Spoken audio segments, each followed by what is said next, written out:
تاله زه زهر درکم چې دا دې پلار له ورکه تو به پلار له زهر ورکړې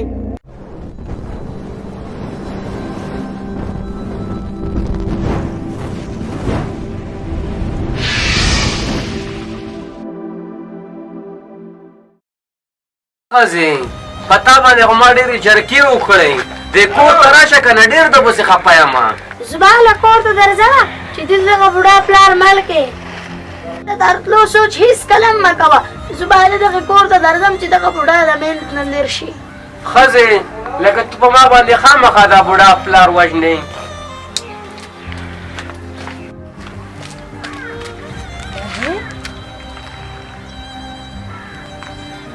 ورشه نو وصیت ته دغلته پټ شه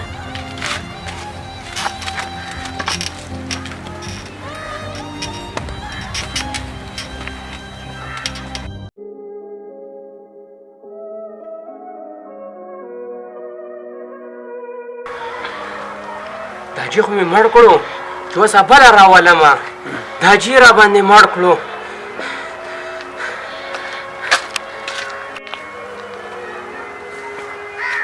نوسیا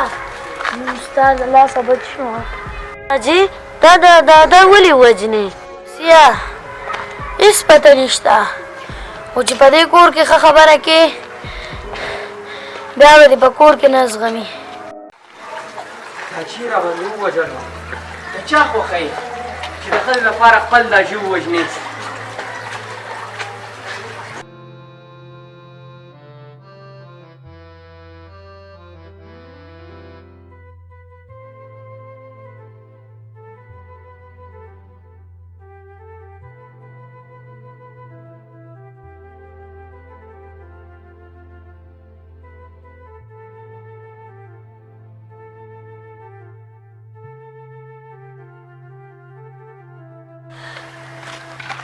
سکې هلکه هلکه اوس خو دې را سره دا خور پرېږده که نه دا زما د خور هغه ارمان پوره کړو و ظالمانو تاسو په ما باندې داجي ووژلو اوس خو دې را سره دا خور پرېږده که نه چې تا زما د خور ارمان پوره کړو راځه خور د سره پرېږدمه راځه راځه یا ښځې اوس خو را سره کور ته لاړه شه که نه کور ته د سره ځمه خو دا راته وه چې بوډا ډېرې وژلی دی او که نه یا ظالمانو تاسو په ما باندې جنت وران کو تاسو په ما باندې خپل پلار ووژو اوس خو راځه که نه خورې چې لاړې که نه بیا ما ته رینګ وکړه چې څه ورانې کو بیا زه پوه او دا پوه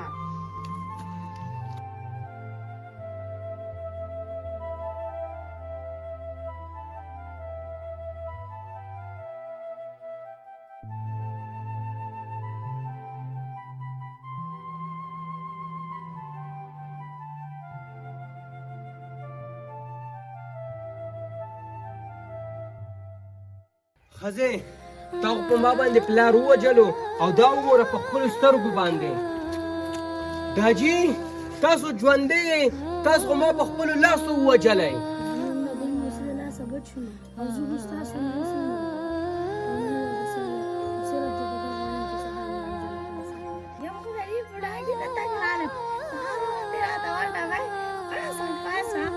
ښه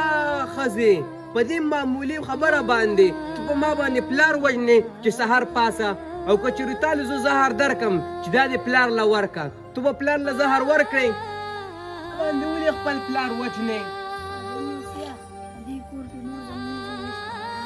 بابا مه ځئ بابا خیر دی مه ځئ بابا مه ځئ د ویډیو دا مقصد دی چې چېرته هم د ښځې لپاره خپل پلار مه وژنئ پلار یو عظیمه رشته ده د پلار قدر وکړئ د پلار نه دعا واخلئ مونږ به ستاسو دپاره دغه شانتې اسلامي ویډیو جوړو ستاسو د سپورټ ضرورت دی په نیکسټ ویډیو کې به ملاقات کوو والسلام